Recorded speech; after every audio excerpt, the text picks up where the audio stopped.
Well, good afternoon, everybody, and welcome along to our monthly discussion panel. My name is Simon Cornwill, and I will be your host for this discussion panel for the next 45 minutes or so. And today, or this month, we're actually discussing the role of the division director, and we've got an amazing panel of past division directors who have gracefully given up their time to spend an hour with us on Sunday afternoon to discuss the role of the division director. Now, we've done this now because it's almost time for nomination season, and we want to make sure that the people who want to become division director in the future, either this year or in a coming year, actually knows exactly what the role of the division director entails. And we're not going to sugarcoat anything. We're going to have an open conversation, and there is so many brilliant things that you can do as a division director. I've been a past division director myself, and I really enjoyed the role when I was the division director. And so the gallery of our panelists that we've put together this afternoon will share their experiences. So I just wanted to say thanks very much for coming along here, watching us live here on Facebook and on replay on Facebook or on YouTube. And if you've got a question for our panel, please leave it in the comment section on Facebook here, and we'll get to the questions. And if there's a specific panelist you want to answer the question, then please go ahead and type your question in and who you want that directed to, and we'll get to that question for you. So what I'm going to do now, ladies and gentlemen, is I'm actually going to bring in our panel, and we've got 8 fantastic past division directors, one from each of our divisions, who have given up their Sunday, as I said. So let me start by introducing our first panelist this afternoon, which is Kevin Croft, and he is one of the past division directors, and he was the first division director for Brisbane Division once they reformed from Metropolitan Division. And Kevin was also the division director of the year in his year. So welcome along, Kevin. Hi, everyone. Fantastic. And Sue Pinker, she is a past Central Division Director. She was the Division Director before I became Division Director, and I was one of her area directors and a very fantastic mentor and friend. And she was also Division Director of the Year in her year, so welcome along, Sue. Thank you. Rianne is the immediate past Eastern Division Director, and she's got all that knowledge fresh in her head from being the Division Director last year, so welcome along, Rianne. Thank you for having me. Annette was also a first-time division director for a new division when Moreton Division was created. She's the first Moreton Division director and a very close friend as well. So welcome along, Annette. Thanks so much, Simon. We've got Leanne Metcalf. She's from Northern Division, and she's the immediate past division director from Northern Division. So welcome along to you as well there, Leanne. Thanks, Simon. Excellent. Great to have you here. It's my privilege to welcome Molly. She is the immediate past division director for Papua New Guinea. So it's great to have you on the call as well, Molly. Yeah. Valerie, she is the Southern Division Director from last year, the immediate past Southern Division Director. So welcome along to you too, Valerie. And we also have Warren. Warren is the immediate past Division Director from Western Division. And 2 years ago, he was also Division Director as well. So he's done it 2 years and 2 times out of the last 3 years. So he must have enjoyed the role, and we'll get down into the depths of that as well. So welcome along to you too, Warren. Thank you, Simon. Fantastic. So, ladies and gentlemen, I'm going to start the conversation here by asking you a question. It's going to be like a warm-up question, and it'll be 30 seconds for each of you to answer this question. What is the role of the division director? And my challenge to you is to answer for 30 seconds something that the previous person didn't mention as the role. So don't try and steal it all, but answer one little bit of the question and let everybody else have another little go. So let's start at the very top here. Let's start with Kevin. So we'll start with Kevin. Kevin, what is the role of the division director? Hi, Simon. The role I found to be very strategic to try and assist your area directors to fulfill their roles of dealing with and helping the clubs. And so you also have to keep the big picture in mind of building clubs and making sure that the retention is still there. So trying to keep the overall picture for the division, not just any individual club.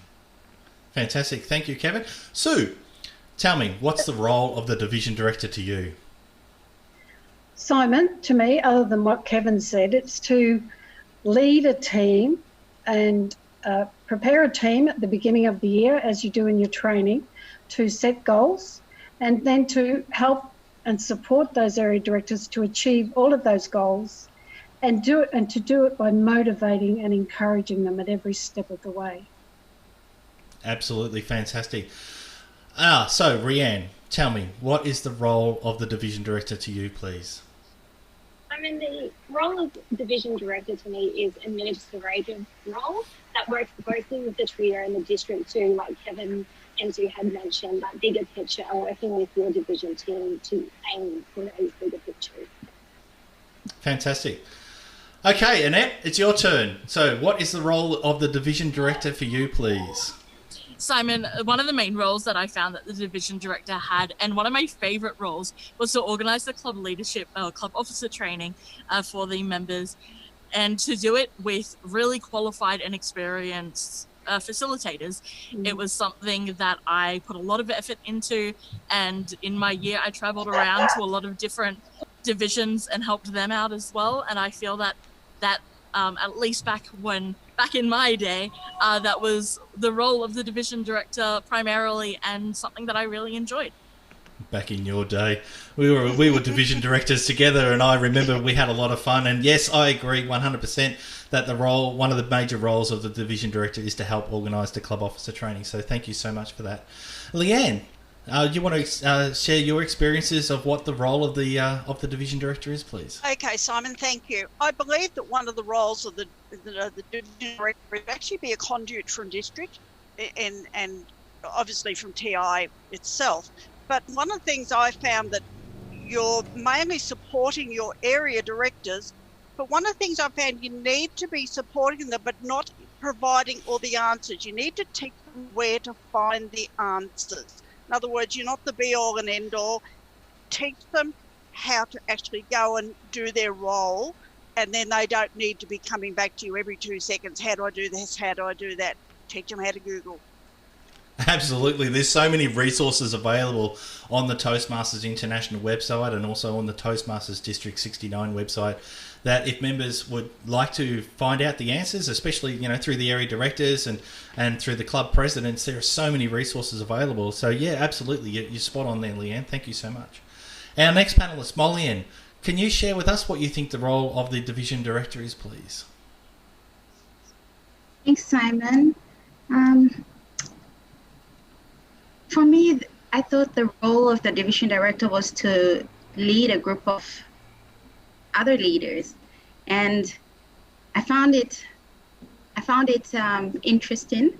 But the role of the division director was to actually, I believe it was to mentor another group of leaders, to bring them up to a level as well that you recognize as leaders who could lead in their own rights as well. And so, as a division director, or immediate past division director, I found trying to mentor and to lead a group of leaders to find answers for themselves, to lead their clubs in the right direction, was something that I thought the division director role was.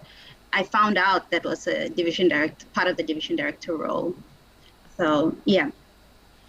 Yeah, absolutely. The role of the division director is to lead. Absolutely. And as you mentioned as well, it's to be a mentor, to mentor those who are coming with you along the journey. So yeah, thank you very much for that answer. Valerie, do you want to share with us what you think the role of the division director is, please? Well, from time to time, I found myself very much the consultant. So I was the person that could guide the area directors as leaders to the resources that Toastmasters have available, and or the strategy that the district was looking to disseminate across our entire division. So like my predecessors have said, like a conduit between district and members, but using the area directors as your tools, and just always being resourceful and mindful of the other levels available and the structures available to help guide, coach, and mentor your area directors and then in their turn their members. So I felt like a consultant. Yeah, well, a very, very high paid, underpaid consultant with lots of zeros at the end of their wage. But the thing that interests me is what you said about being a conduit from the district to the clubs, and a lot of people don't realise, or a lot of members don't realise, that the district isn't the trio. The district isn't, or 7 people sitting at the top table, the district finance manager and so forth. The district consists of everybody inside of that membership, of course, but the division directors and the area directors are also part of the district membership team, and they're the ones who help the clubs and support the clubs. So a lot of members, when they say we don't hear from district, I think they misunderstand that they do hear from their area directors and they do hear from their division directors quite often, and they are definitely part of the district membership team. Yeah, thank you so much. So Warren, do you want to share with us what you think the role of the division director is? Now, you should know because you've done it twice. Yep. Thank you, Simon. And mostly of what the previous division directors have said is correct. But I feel that there's one important factor of being a district director, and that is having interpersonal relationship skills, and having that ability to be able to listen to the area directors. And sometimes you'll have area directors that are struggling with the role, and you need to be able to disseminate what they're saying and then encourage them. And by encouraging them, that then in turn gives them the ability to go out and find that information and then able to translate that to clubs. And like you said, a lot of clubs out there don't know what the actual division director or the area director. So I feel we need to encourage that amongst the members to find out, if they are struggling, to reach out to the area directors so that the division director then can liaise with the trio. And that's one of the important parts, is having that skill to listen. And that's very important to me. Fantastic. Thank you so much, Warren. Well, thank you everyone for those quick 30-second or so answers. So now we're going to get into a little bit more depth and into a bit more of the meaty conversation. So the way we're going to do this, ladies and gentlemen, is I'm going to ask you all a series of questions, and then at the end of that, if you've got something else to add to the question before we move on, please jump in and have a conversation. It's all about having an open dialogue and to talk about being a division director and so forth. So my first question will go to Sue.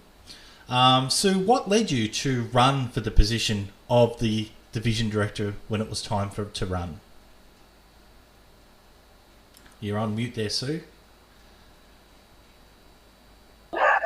Simon, I can answer that in 2 words. Pat Pitt.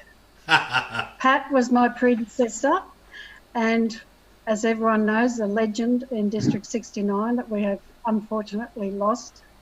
However, Pat was one of those people that would come up and tap you on the shoulder. So she asked me about this time of the year, of her year as division director. And I thought about it for a while, and I think as you get further on now, you realise if someone is tapping you on the shoulder, they probably think you can do a good job, and it probably is a good idea to say yes. So I did take her advice and took it on, and I was very pleased she did that. And she was a great mentor to me as well. So Yes, that's she why is. I went into it. Pat Pitt. She definitely was a very lovely person, Pat, and she had a way of persuading you to do the role when you didn't even know that you'd been asked. All of a sudden you were doing the role and you look back at yourself and you think to yourself, I didn't agree to do this, but you did. She had a way of doing that. Absolutely wonderful person. Yeah. Warren, do you want to share with us why you took the role or led to run for the role of the division director, not once, but twice? Thank you, Simon. What led me to become a division director? The previous year I was an area director, and I found that I really enjoyed the role as an area director. Not the fact that I was able to meet a lot of people, and just to build that confidence within myself. And when that opportunity came up, I thought, you know what, I'm ready to do this. I want to further my leadership skills, and by taking the division director role on, that was a step up to take that challenge on. And and for the second time round, I felt that the first time round, you think, you know what, I didn't feel like I achieved anything, but I want to take it on, so see if I can get, able to lead a team and to reach out and bring more people in to understand the leadership roles. And because I've done it twice, people will sort of, well, I hope people would say, well, hang on, Warren did it twice. Why did he do it twice? And the one thing that I did it twice is because I enjoyed the role. And that's one of the key roles. If you enjoy something, take it on and accept the challenge. So just a follow-up question to that one then, Warren. You said you didn't achieve what you wanted to achieve in the first time as division director. How did you go the second time? Did you get more done, or was it easier to do it the second time around? Yeah. If I was to compare the first time to the second time, the first one was finding out, I found struggles in leadership or communication. I didn't have that interpersonal skills in communicating with my first team, and I found that very difficult because I wasn't able to communicate my ideas effectively.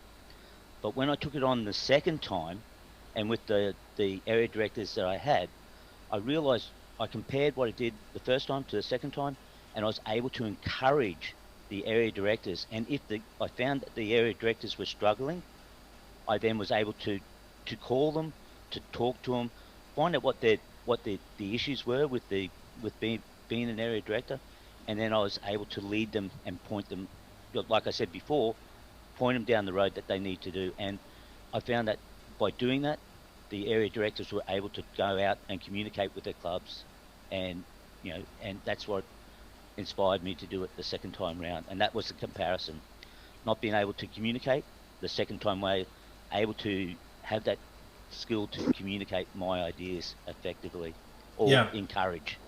Fantastic, excellent. So I'm going to throw it open to the rest of our panelists now. Would anybody else like to express why they ran for the role of the division director when they did? Yeah, I would love to, Simon. Go for it. It was a role when I first joined Toastmasters in 2013, where I could use the skills I had, but was able to push myself further than I ever had the opportunity to do so before. So it's something I worked towards to quite quickly in the early days as well, just to be able to push myself further than I ever had using the skills I had. Fantastic, thank you. Anybody else want to throw in their 2 cents on this question? Yes, Simon, I will. I had no intentions of running for division director. I've been tapped on the shoulder by both Mike and Leslie Storkey and the current division director, and I figured I had too many barriers because I do have some health issues and disability issues, and I just thought it was beyond me. I was at the Brisbane District Conference when they were going to be doing the elections, and Lance Miller, who we all know, stood up and did a wonderful keynote address on never missing an opportunity. And I thought, he is actually speaking directly to me. He's throwing out a challenge to me to take on this challenge. And I went straight up to him and Mike and Leslie Storkey afterwards and said, yep, I'll take the role on. And something I've never regretted. Fantastic. Yes, never not seize an opportunity. That's fantastic. Yep. Yeah, that's excellent. All right, so we're going to move on to the next question, and our next question is the first person I'm going to ask is Annette. Annette, did you go into the role with a working knowledge of the role of the division director? I had a little bit of an understanding in what the role was going to be, just from what I saw. And what I thought the role was going to be and kind of what I did was two very different things. So I thought going in that the role was primarily just organising club officer training and running the division conference. Similarly to when an area director puts their hand up and they're told you just do a couple of club visits and you run a conference and that's about it. That's kind of what I thought for the division. When I was division director, I ended up having to run some conflict resolution and mediation for clubs. I had to do a whole bunch of different things. And I know that myself when I went to nominate for the role, I hadn't seen anyone that looked like me do the role. I was in Toastmasters a few years before I started going to leadership, and I hadn't seen anyone as young as I had do that role, specifically in my area. So I didn't really have any strong people that I could get mentoring from. And Simon was witness to me having a huge breakdown at district leader training because I felt that this role was so much more than I had known before I put in. But I think that with a little bit of extra mentoring and talking to the fellow division directors, you know, I got through it, and I was the best Moreton division director that Moreton had ever seen. Yeah, I was the best. Oh yes, you'll have arguments with Rod and Jenny now, though, won't you? So no, that's fantastic. I can't say I'm still the best, but my year, I was the best. You were the best, and you were the first, and you were the groundbreaker. That's absolutely correct. Yeah. So just an offshoot from that question, then, do you think there's anything that the district could do a little bit better in training their division directors, or letting the people know the role of the division director better before they nominate? I definitely think that the year that they saw that I didn't know it all, I think that the following year I heard that there was a lot more emphasis on division directors getting trained in that first round of training, and not just the area directors, because the area directors have such a huge, horrifically busy 6 months. They dive straight in with their conferences and their first rounds of training, and I felt that the division directors just kind of got forgotten about a little bit because there's so much the area directors needed to know. And as a division director, it was really hard to support my area directors when I didn't know what I was meant to be doing. I think that just kind of being open with people nominating the role and not doing the whole, oh, all you need to do is this and this. It's, you may need to be the conflict resolution person. You may need to step in and do other things. Being honest about this might happen, not just it's normally just this. Yeah, absolutely. And I'm glad that the district leadership team the following year thought about it a little bit more and started training the division directors more in the role of how to do the role of the division director, and not just the leadership side of things. That can be, you can fall into the trap of that, but sometimes you need the actual what do I need to do, not just, you know. Yeah, so that's fantastic, excellent. So we're going to turn over to Valerie now. Valerie, what about you? Did you go into the role of the division director with a working knowledge? Somewhat. As I've been an area director 2 years prior, I was able to grasp some grassroots from that in regards to what working knowledge would be required. However, absolutely, as Annette said, there was an enormous amount. It was like I didn't know what I didn't know. I definitely think, though, in my observation in our district over the past 5-6 years or so, I believe we have raised our benchmark higher and higher and higher every year. So I think it's not just that we're not necessarily as prepared as we would have liked to have been. I think it's because, well, we achieved so much last year, let's raise the game, and we're going to achieve twice as much this year. And every year our leaders are more and more professional and striving more and more for higher achievement. So I think it's the nature of the beast, and we always will start the role not knowing everything there is to know about it. Yeah, you're spot on. And you're spot on because we do stand on shoulders of giants, and we want every year to be a better year than the previous year, and it can put a little pressure on everybody coming through those ranks for the first time and not quite knowing exactly what entails in the role can have a little bit of an impact. So yeah, thank you for sharing that, Valerie. Would anybody else like to throw in a couple of coins into the fountain? Go for it, Sue. Okay. Yes, Simon, I think not many people do have a really good working knowledge before they go into these roles. So I think the main thing is have a really good mentor, someone you can talk to at any time, when you have a problem or something you don't know, or talk to the district trio to see if they can give you, suggest a good mentor to you. As Warren said, he didn't know a lot in the first time and learnt a lot and wanted to do it again. So I think a good mentor is the best way to increase your working knowledge, because you won't have all before you start.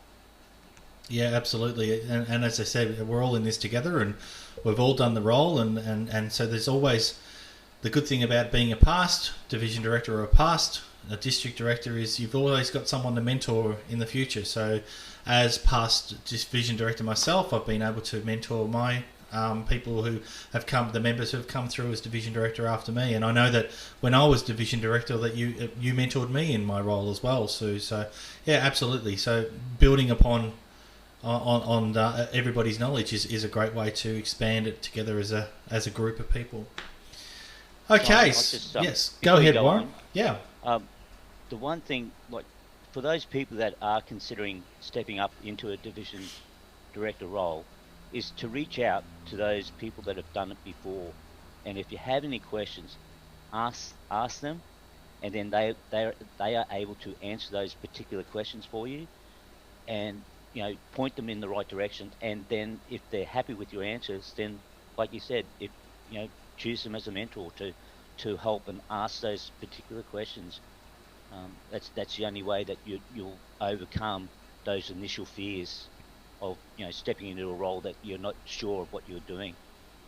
Yeah, absolutely. Thanks, Warren. So the key takeaway of that conversation is probably really to seek out that mentor or those series of mentors who can help you in your journey. So even though you may not know everything about the role of the division director before you become elected, there's people out there who are willing to help you along the way. So our next question will be to Leanne directly. Leanne, so here's one question for you. What were some of the challenges that you experienced along the role or along the way as a division director? Some of the challenges.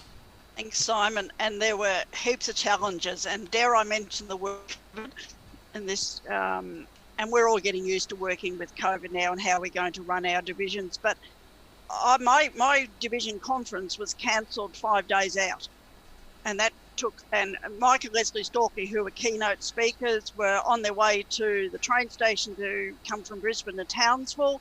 So I had to ring them and say, what do you want to do? And they still came, and we got over it. What we did was we did an online conference, basically with just educationals and then our council meeting. So, there's always a solution to a challenge.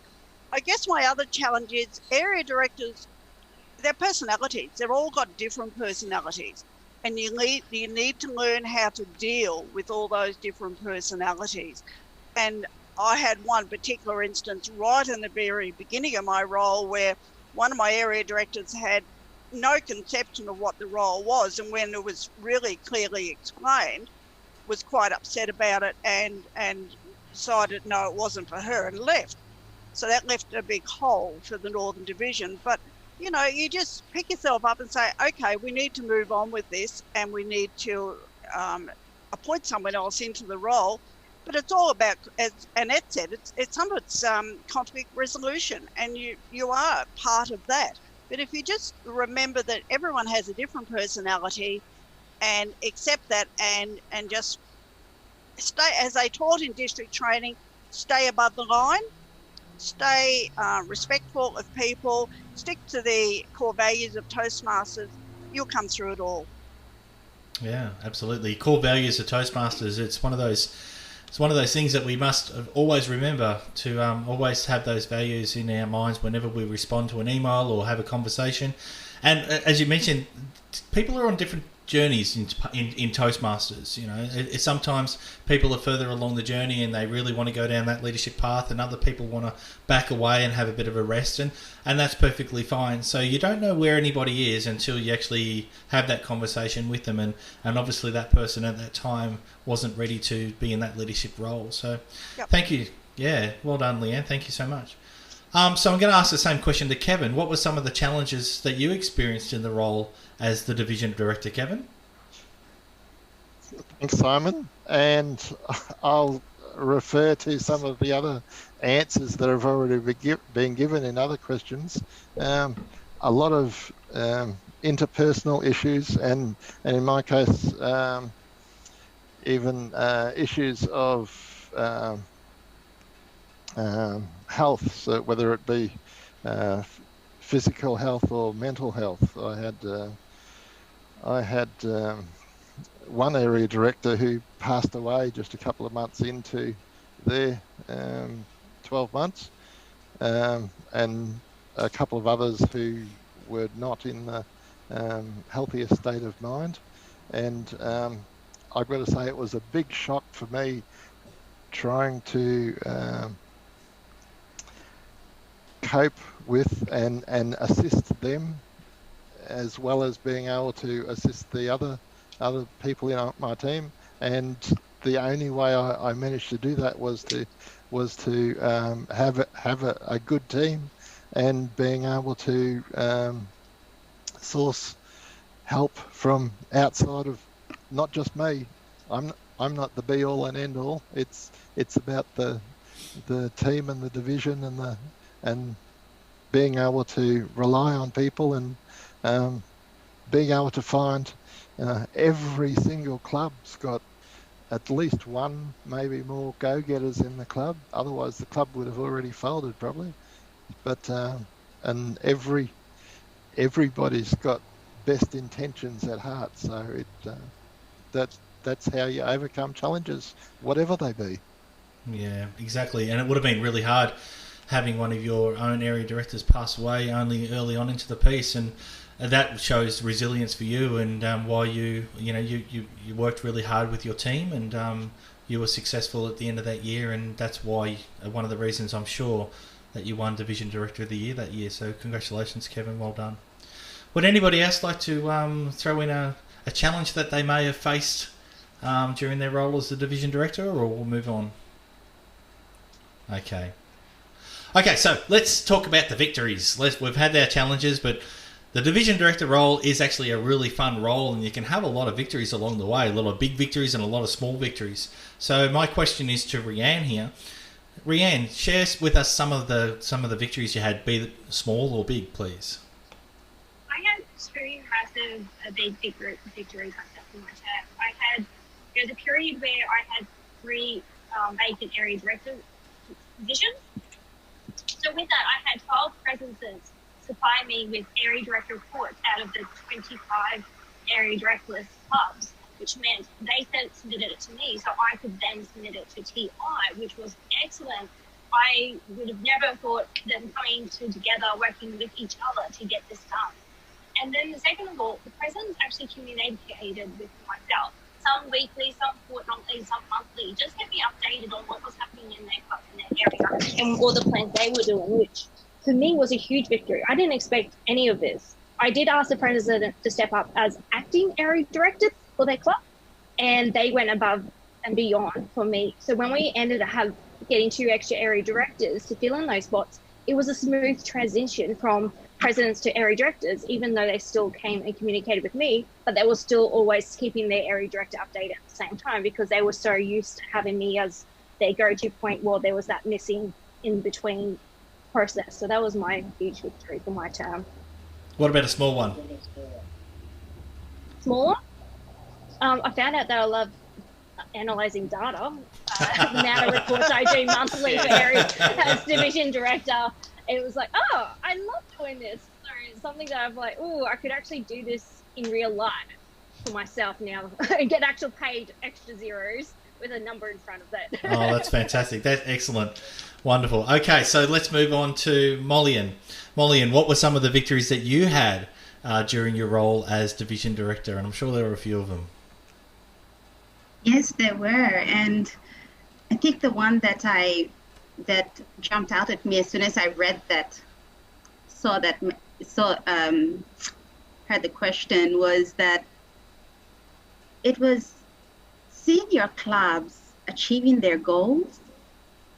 When they actually achieve their goals some of the clubs would actually, you know, the presidents would call me up and, Molly, we've achieved this. And I'd be like, oh, wow, that's really great. Because when you look at it, when they achieve their goals, you achieve yours as a division. And I found that that gave me that boost every time I felt a bit low when something happened.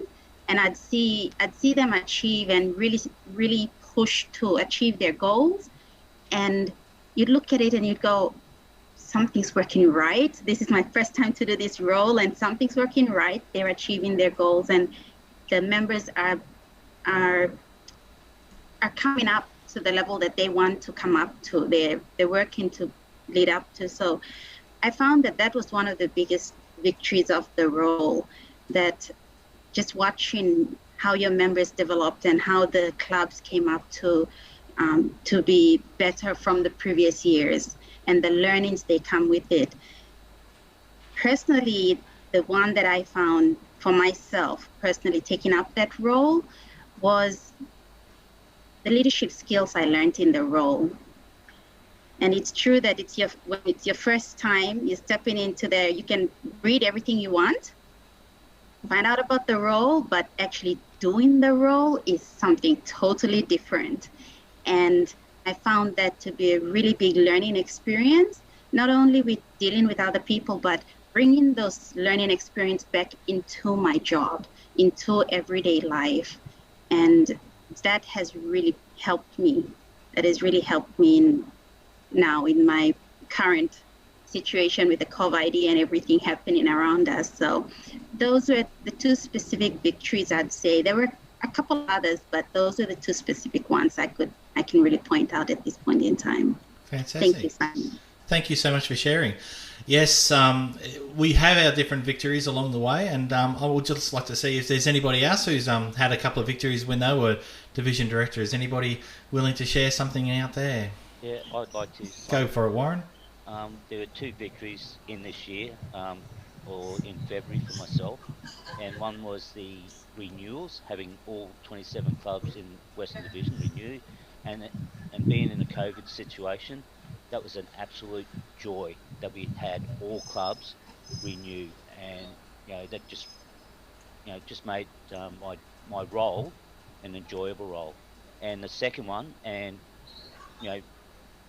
concerns to all the other previous division directors for the last year, I had a successful Western Division conference, and it was just so fantastic to see all those people come along and have a great time at the division conference, and and that was the two challenges, and having a successful team behind me that put everything together. And what I enjoyed was sitting back and relaxing and just handing over those controls to that team, and just if they had any issues, coming back to me and saying, look, what are your thoughts about this?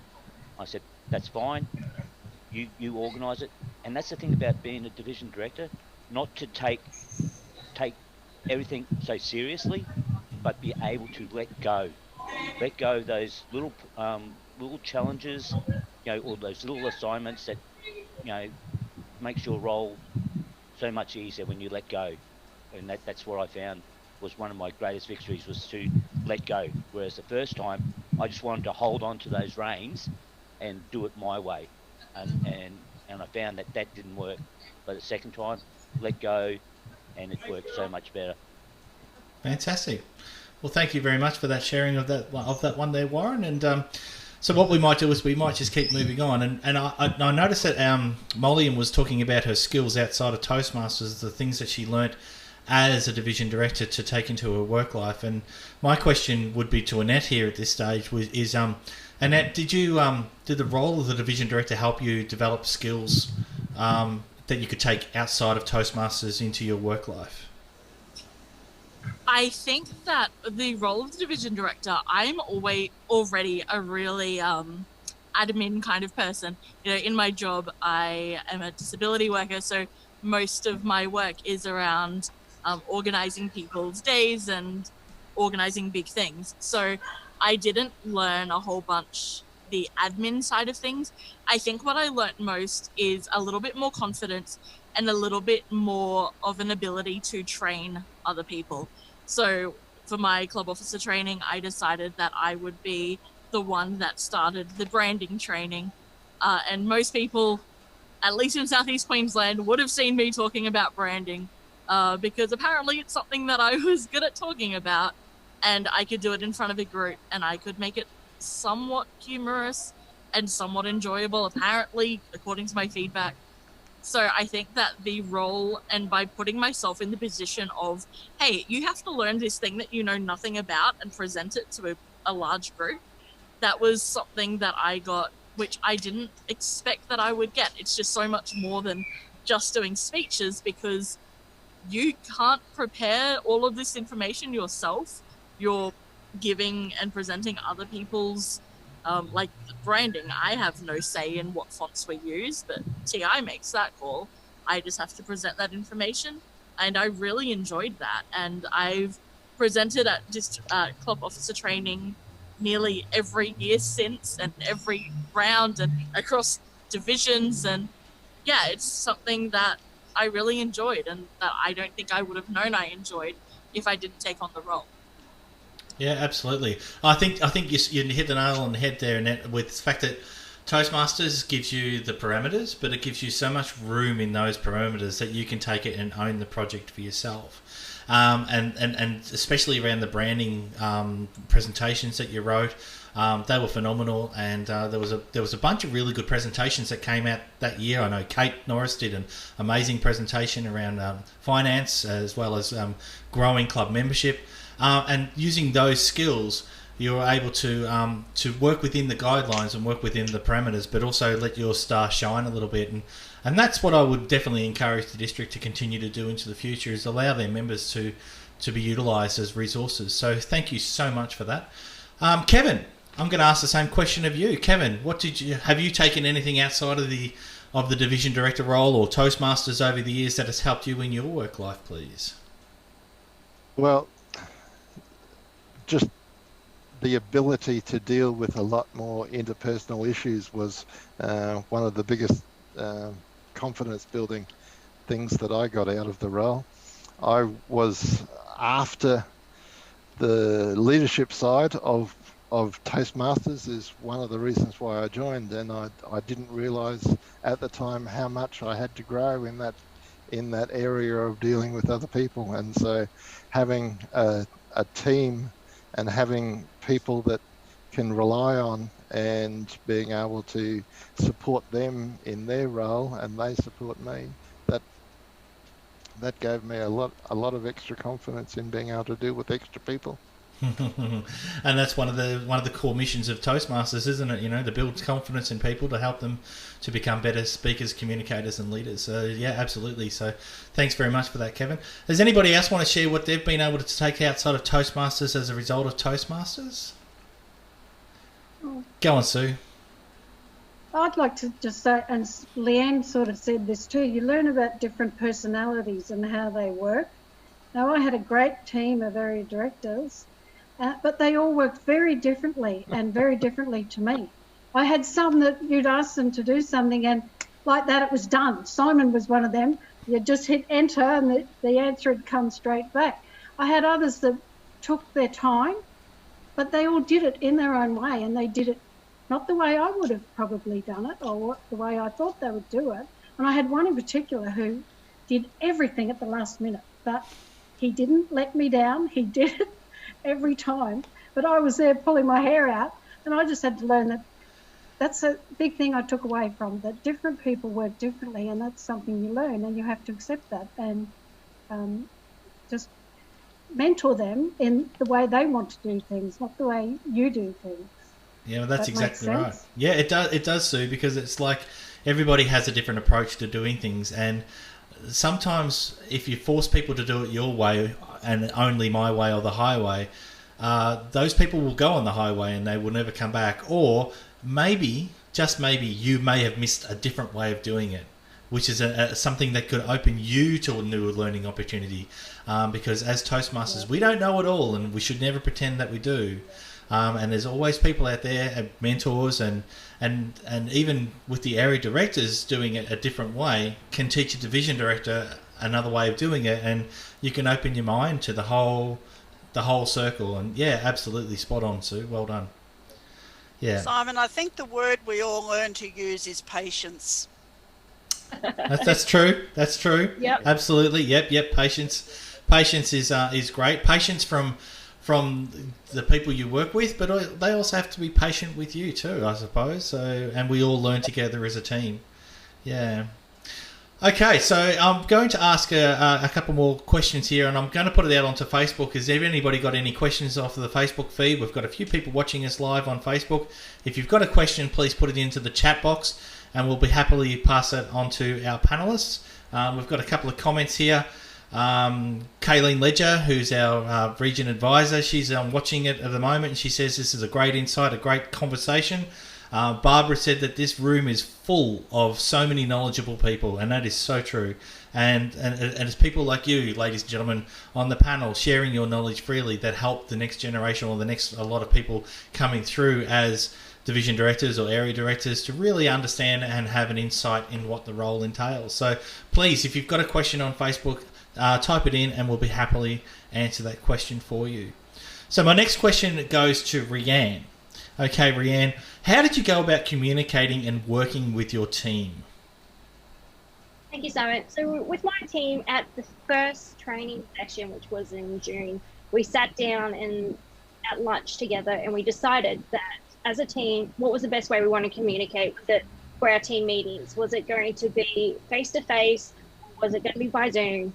What we all agreed was by Zoom. Then we agreed that we wanted to do it once a month, and we picked the same second Sunday of each month, and we agreed to a time that worked with everybody. So they could plan the next 12 months. This time for an hour or two was going to be our team meeting. Then what we did was we communicated by phone calls with follow-up email going, hey, Simon, as we discussed on the phone, and put the information in so it was in writing so that if anything was to be actioned or followed up to, they could go back onto that. One thing that we all agreed on to was if we had any emails, always set a deadline. So if it was 2 weeks, 3 weeks, or a week. If there was anything urgent that came up at our team meeting as the district with all our fellow division directors and the district team, what we would say is we'll set in the subject heading urgent ... and whatever it is, and had the email. But I would call each of them individually and go, hey, just letting you know an urgent email's coming through. Once you receive it, can you please get to action it as soon as you can, please? And that way we were getting things done as per what our requirements were by the district, but also anything, especially when COVID came around, for any of my team here who started with COVID, all of a sudden we had no venues. All of a sudden we had to cancel conferences. All of a sudden there was so much happening at once that we had to make these decisions at one time, or the fact going, hey, this is what happened, can you please communicate it? And there was times where we end up skipping just purely because it was so urgent. We had to email every member of the actual Toastmasters club members, CCing the area directors into it so they were still aware of it, just going, for your information, this has come up very urgently, we need to get action this straight away. Based on, because we were now had to go online because we had no, and that was based coming from TI, but we had to get it down pat to our members. And also when it came to the conferences, we couldn't just say, hey, it's cancelled and wait for the area directors, because myself was one of the fortunate ones being the last. I had 2 weeks to go, whereas Leanne and Valerie and Jen all only had 1 week. So they had to get to this quickly. So I was like, we communicated straight to our members going, hey, we don't want you turning up on the day. As soon as everything was refunded back, we emailed everyone going, hey, just letting you know we've made the refunds. If you have any questions or concerns, give us a call. And so that was the one time that we skipped the area directors, but we made sure they were CC'd into those emails. For this way, it was because it was urgent, and it's unfortunately COVID is one of those once in a lifetime things. Like, you've got to go outside the protocol. You've got to think outside the box to get the best opportunities to get things sorted. That's an excellent answer to that question there, Brianne. Very, very detailed, and I'm glad that you were able to get that communication chain working with your area directors and to make sure to not step on anybody else's toes. And I think that's one of the big key factors when you're communicating with other members is to allow and to empower your area directors to do their role. That's what their role is. So your role as the division director is, and was mentioned before, I think through Leanne, to be a conduit. I think it was actually Valerie, to be a conduit to the clubs.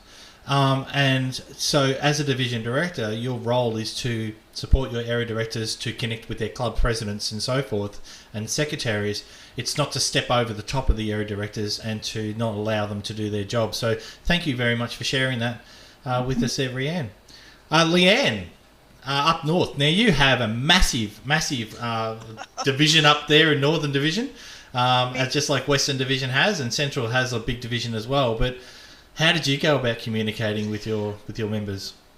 Thank you. We do have a massive division. We cover Alice Springs, Darwin, Cairns, Townsville, Mackay, and all the points in between. So you can imagine the problems that we have with communication. And like Rianne, the first day of training down in Brisbane, when we could meet up for training, I got everyone together and said, okay, what is your best method of wanting to be contacted? How would you like to go about the communication chain? And that is so important to do, because a lot of my people I know some people advocate, regular phone calls. Some of my people didn't want regular phone calls. They're busy people and they wanted to be able to be contacted and reply to contacts in their own time. So like Rianne, we set up monthly meetings, couldn't do it face-to-face, would have loved to have done face-to-face, but couldn't do it. So we were early users of Zoom for doing our meetings. We would have a monthly meeting and discuss, we discuss barriers, challenges and victories. We always brought that through. The other thing that I would do as a division director is, like Rianne, I like doing data and analysing things. So I'd do a lot of tables and graphs, especially around pathways take up, and send it to my area directors on a very regular basis to be sharing with clubs. If there were downfalls they needed to address, they could address that with the area directors. So that was my main level of communication. I guess the thing that was drummed into me from very early in my Toastmasters career, I'll call it, is the chain of command. And you don't break that chain of command. So in other words, we're going from district down to the division director, down to the area director, down to the members, and vice versa. Because if someone breaks that chain of command, and I've seen it happen regularly, it causes all sorts of ill feeling. If a member's gone straight up to the district, instead of going through the area director and then to the division director, it's really difficult. So if you set those parameters for your communication all the way through, I think you've got a win-win situation. Yeah, fantastic, absolutely. And as we spoke about before, our communication chain is absolutely vital. Absolutely vital. That because if the area director or the president or the division director is not aware of anything that's happening in a club that they could have resolved themselves, and they go straight to the district director, the district director has such a busy role that they really don't have time. I shouldn't say they don't have time, but they shouldn't have to prioritise that when they've got a whole bunch of other things that they need to prioritise across the entire district. And a lot of the time, that can be resolved at the area director level or even the division director. And if there's an issue with the area director, that's when the division director can step in. So, yeah, absolutely. Thank you so much. So we're coming up to our hour almost. Wow, it's been a fantastic conversation. We got a comment from Jenny Owens. She's saying that the monthly District 69 follow-up meetings on Zoom with the trio has helped enormously. And I remember when I was the division director, we just started having those Zoom calls, and they were so beneficial because we were able to connect and communicate and interact with the district trio and also the other members of the leadership team on a more regular basis, and we could get together and come up with strategies. So, Simon, yes, go ahead, Annette. I'm so sorry. I have 3% battery left. Oh dear. I know. So I probably will say goodbye before my phone dies. I just got the 2% battery warning. You're on your way out. I'm the worst millennial in the world. You know what? You had some amazing conversation, amazing insights, and we thank you so much, Annette, for what you were able to bring to the conversation. And you go and enjoy your time out at the Valley or South Bank or wherever you are. So thank you so much for joining. Thanks so much, and thanks, guys. It was great catching up with you all. For everyone watching, get to a charger real quick. Yeah, division director is a great role. Just learn what it is before you put your hand up. Yep, thanks, absolutely. guys. Thanks, Annette. Okay, so we're going to come to our final question here for everybody, and it's a question for everybody who are left on the panel, and that will be this: what would you like others to know before committing to the role of the division director? What would you like others to know about the role of the division director before committing to it? And I think what we might do is we might start and go backwards. So we'll start with Western Division. Warren, what would you like other members to know before actually signing up and committing to running as a division director? Thank you, Simon. One of the things that you need to do is to look into the role. And there's definitely a lot of information that explain what the division director role is. But firstly, I think is find out what the role entails, but then also look into who you want to join you as your team. And then that way, it then gives you that gives you the start that you need to step into the role come July 1st. 2021 is to have that team already in place, or look around to see who's going to help you, and then develop that communicating skills with that particular team, and then also approach past division directors and then develop and look at getting a mentor. So the first time around for me, I looked at getting a mentor, and I think you need to find a mentor that is willing to help, but not over help. So if you have a question, go and ask that question. But if you need to be, I feel that sometimes there are people or Toastmasters out there that they will take a step back, but not offer you that idea or offer that assistance.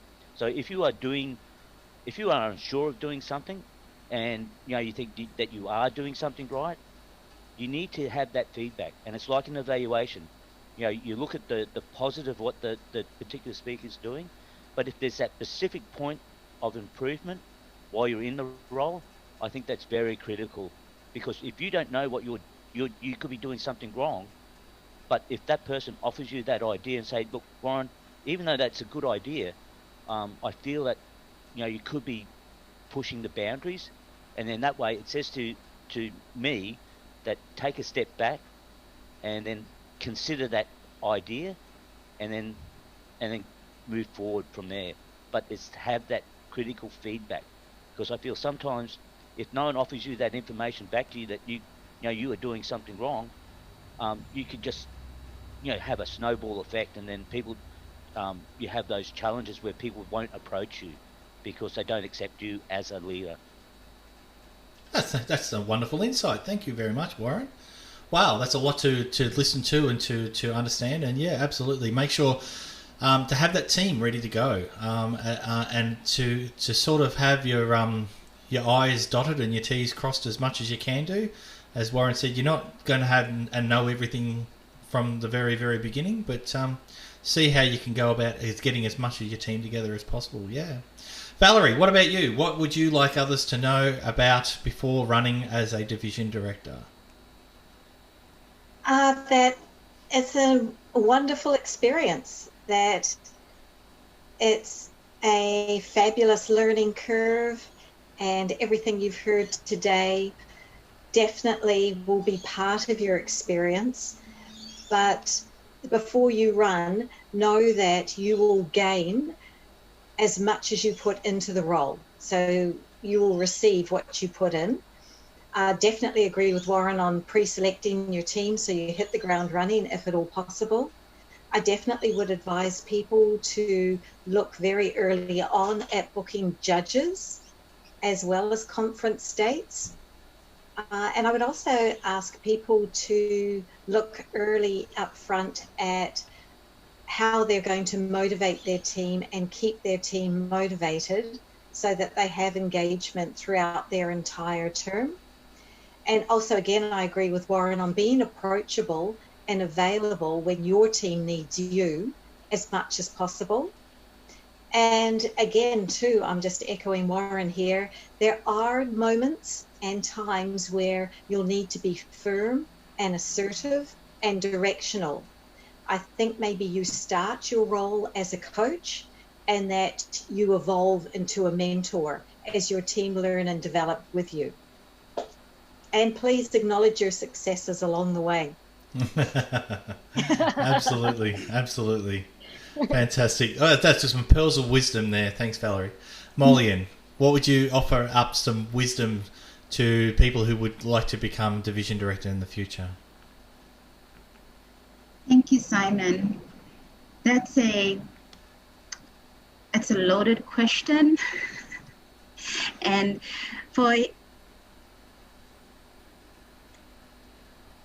I think Warren and Valerie and the ones that they've answered, they've put in a lot of the answers, but here in not distinguishing PNG from the rest of the divisions, but we have our own little, we have quite a different way of approaching things here. But I think I'd like others to know here, taking up that role, that it is a very big role to fill. I came into the role with this idea that, yes, we're going to just lead the area directors and run a few meetings and attend a few meetings. And when I stepped into it, it was like, okay, there is more to this role. I read a lot, yes, about the role, but again, as I mentioned earlier, there's a lot more in the role. But I think what I'd like to highlight to people who like to take up the role is there is a very, very distinct and clear link between what you learn in Toastmasters, the leadership and the communication skills you get on board can really, there is a very clear link between what you learn in there and your job. The job you're doing and what you learn in Toastmasters, there is a very clear link there. And if you take it on board, it will really help your current role in your company.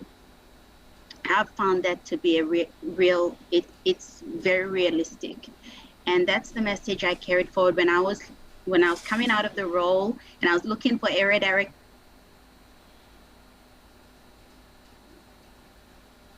Spoke with and told them, this is what you can gain from this. There is a lot of learning to do, but what is can't remember who, but somebody mentioned that what you put into it, Valerie, what you put into it is what you get out of it, and it's the out of it, the effort you. Thanks, Molly, and you seem to be dropping out a little bit there, but. Yeah, sorry. No, that's excellent. You were just dropping out a little bit there, but no, that's exactly right. What you get into it, what you get out of it, exactly right. And I like the fact that you mentioned that it can be part of your employment status. So you could put the results of being a really successful division director on your CV or your resume. And I know that I've actually got mine listed on my resume as division director in Toastmasters as well, because they're real life skills that you learn. You get to organise and you get to collaborate and you get to lead and all those things. They're real life skills that we spoke about before. And by having that on your resume, that's a talking point for if you ever need to go for a job interview and they look at your CV and they say, what's this Toastmasters all about? And yeah, absolutely, spot on.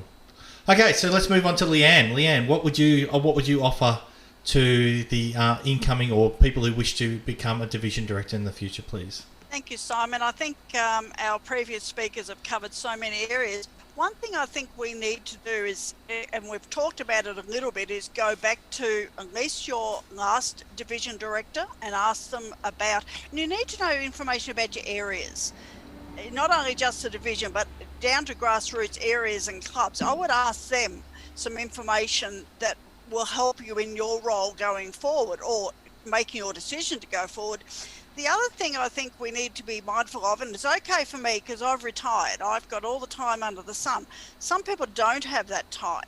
So I think you need to ask your previous division director, how much time frame, what was the time you put into the role? So as you know whether you can actually allocate that time on a weekly, monthly, yearly basis to actually fulfill the duty that you're going to really put in.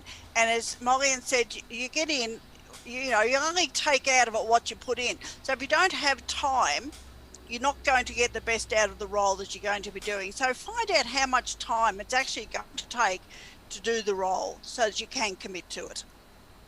Fantastic. Yes, exactly right. And some, as you said, some people have more time than others, and it can be rewarding to be the division director. But if you're in the wrong time of your life to do it, then don't be pressured into doing it just for the sake of filling the role. Yeah, absolutely, spot on, 100%. Rianne, what about you? What would you like to share with others about taking on the role of the division director?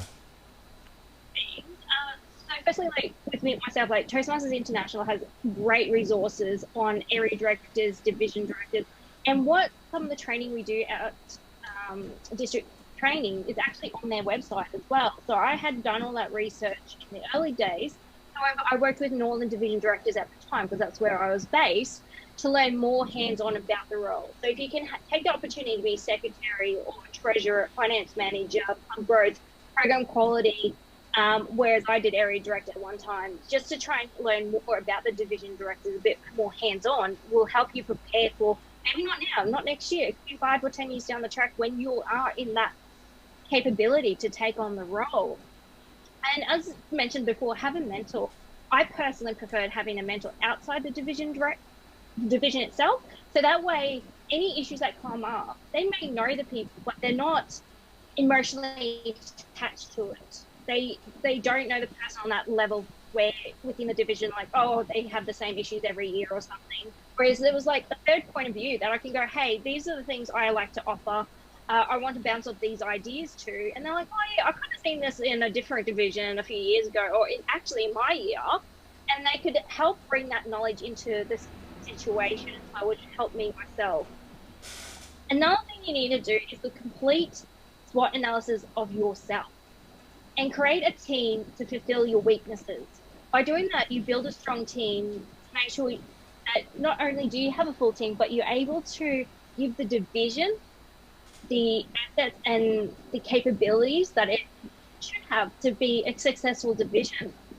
And something that I found that a lot of people, from speaking from various people, is that they don't understand the protocols and leadership guidelines from Toastmasters International. So look those up. Even if you don't know where to find it, I recommend going on TI, play around with it, have a look at those protocols, because it's going to help you throughout your term.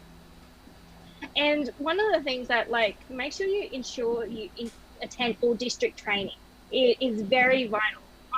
I have heard, and I've seen myself, where they don't actually turn up to the training, and then they struggle later down the track with the role. So by turning up this training, regardless of how you feel, what you got out of it, it's the fact that it gives you a starting point for when you get into the role. And as mentioned before, we can talk to trios and past division directors. And it's very important that you have that handover from, so what I did with Jim, I gave him everything for my term and CC'd him in all communications that I did as soon as he was elected. So he knew what he was getting himself into with this division. And so by the time I handed everything off and all my reports and everything, he was like, cool, I feel ready to go. And that he was set, he had some idea of when he went to training of what to expect as well. So not only at the level of the division itself, because he's someone who just came from Western, his club itself merged into Eastern South, so he was very new to East as well, but as a member, let alone as a division director. So having that support, smooth transition from the current or the outgoing to the incoming elected person is very important. And one thing I didn't mention before, but something you should be aware of, is I learned quite early, people do not read their email. So it is very important that you do that phone call to check if they have read it, or let them know I'm sending an urgent email before you send it, so that they're aware that needs to be done. The amount of calls you get, because most of the rounds, the email, however, they haven't read it where it answers all their questions. So that was something, a challenge that I did learn quite early on. That's a lot of knowledge there, Rianne, and hopefully those people who are watching online can watch the replay and analyse it and get their dot points out of it. It's all fresh, I'm sure, in your mind because you were division director last year. I've just got a comment here from Kayleen saying that she 100% supports the every person who wants to be a division director to do a SWOT analysis, and that's exactly right. I would do it too. So your strengths, weaknesses, opportunities, and threats. Okay, so we've got two more people for comments here. Our first one is Sue. Sue, what would you give as advice or something that people would need to know before running as division director, please?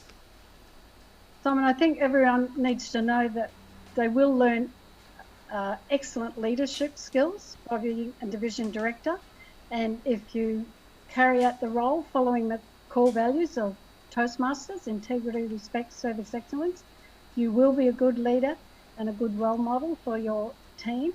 And those skills can be carried into any workplace. And unfortunately, I took on the role at the end of my working life. Who knows what would have happened, where I'd be if I'd done it earlier. But that's life. Excellent skills. And of course, you'd use the same core values in a workplace as well: integrity, respect, service, and excellence.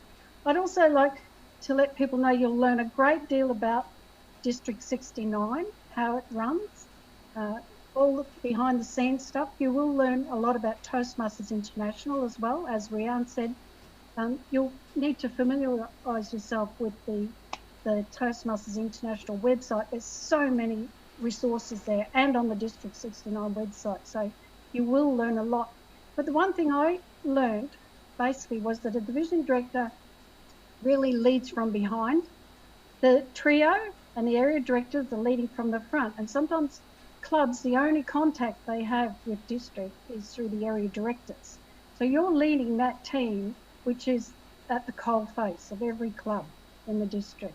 And if you're leading that team effectively and they know how to do their job, you will have good clubs and you will have a good district. So it's basically leading from behind. The distinguished performance reports will become your best friend when you're a division director. And like Rianne and Ed, I started to enjoy the statistics too and kept an eye on it all the time.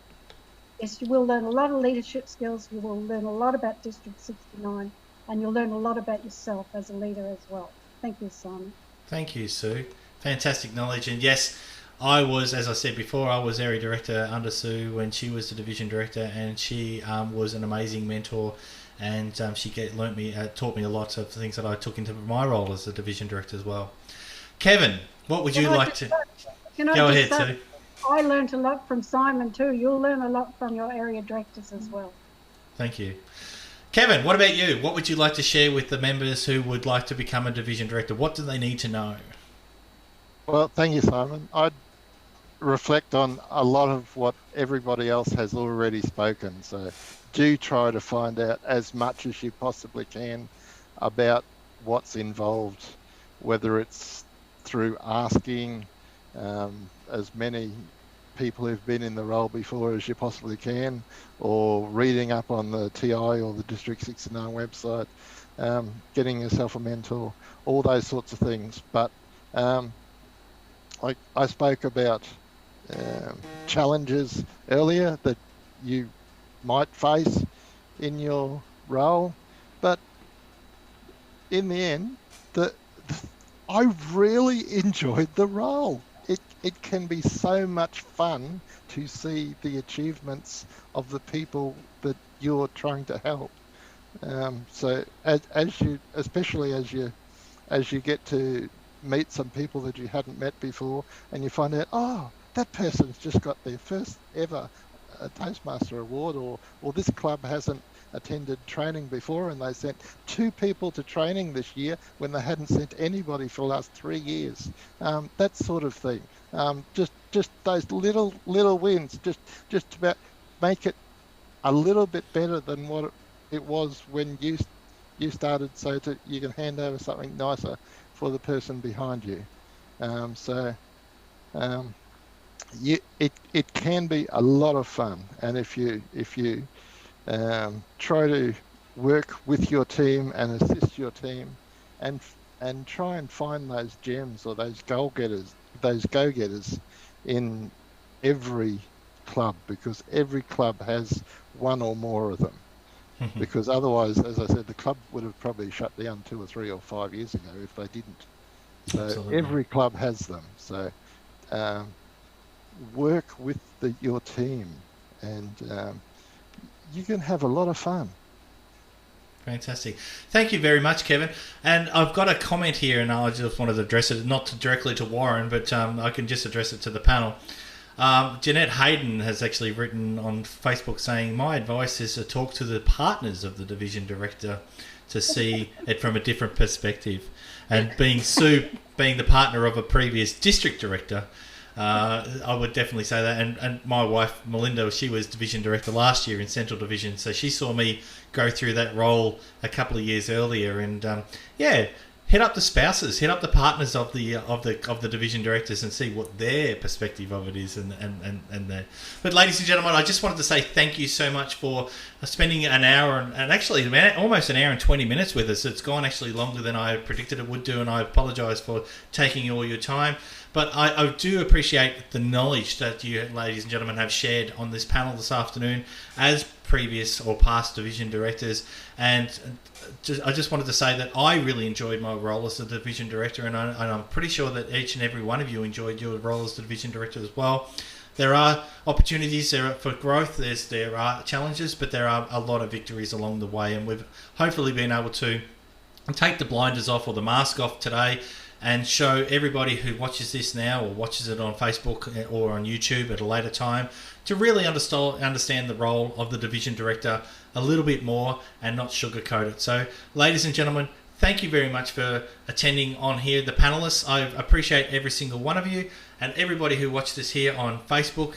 I appreciate your time on a Sunday afternoon, and stay safe and stay cool, because it's going to be a very, very hot summer. So thanks very much, and we'll see you at our next panel discussion in the new year. Take care, and bye for now.